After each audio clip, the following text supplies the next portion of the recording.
Welcome back to Talk of the Town. We are joined by one of our own, Robyn Zimmerman. It's always so nice to get a little bit about behind the person scene. who's on the camera. Right. So you did Beaufort News for about a year. Yes. You host our Beaufort version of Talk of the Town, which is North of the Broad.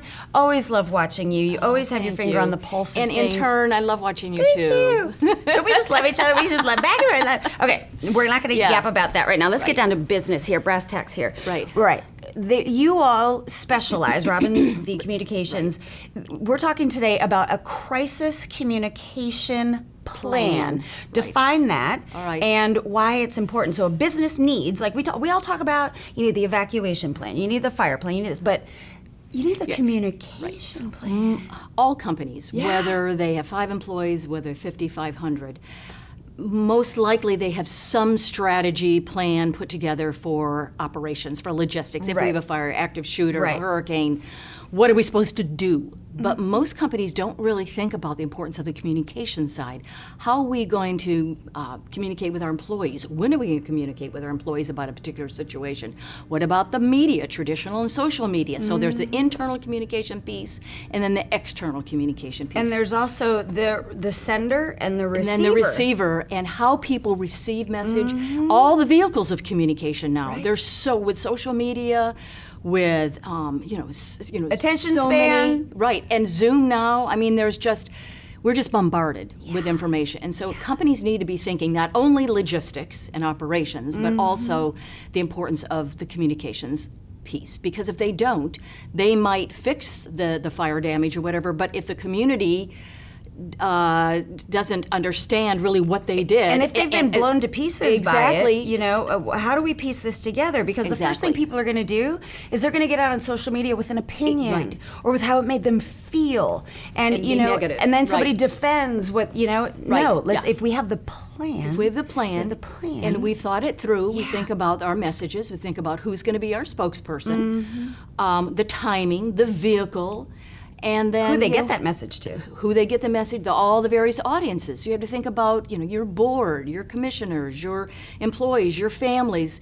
So we've, the company that I work for, we've put together plans for Fujifilm, for medical centers up in the Midlands. I used to work for a medical center up in Greenville.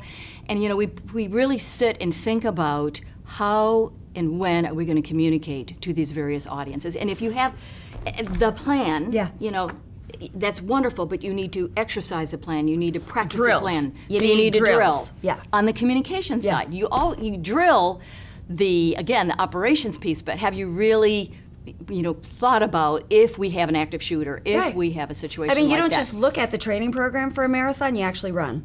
You run and you get your endurance. You practice. What just came to mind for me is that with whatever crisis takes place, it's going to affect certain parts of the organization very differently. Yes. Someone's going to be concerned about their job and their livelihood and their family, and somebody else is going to be concerned about how do I get this building open again so that we can take care of our clients as well as our employees. I mean, it's very different. Every department, every audience perceives the situation differently, and so you need to be constantly thinking about how are we communicating and what are we communicating, and when are we communicating to that particular audience. Sure. So it's vital that, and particularly now with the pandemic, it's so difficult because things are changing constantly. Yeah. So think about the school district and how they're constantly keeping families and parents and teachers and students and all those various audiences.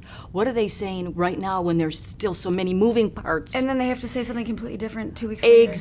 Exactly. So it's the communications side of all of this in any crisis is critical. Because again, operationally you might fix the problem, you might have it solved, but if it's not communicated accurately in a timely manner, then people are confused. They're getting, bombarded and it has to be appropriate for the culture of the company as well. Exactly. And I love that. You just get in there, you absorb what's going on with your background, and then to be able to make it digestible to everyone. Fabulous. So I've worked in the governor's office. I've worked in the prison system. I worked for a large medical center. Had a lot of background, a lot of experience in crisis communications. So our company can come in. How do we find you from here?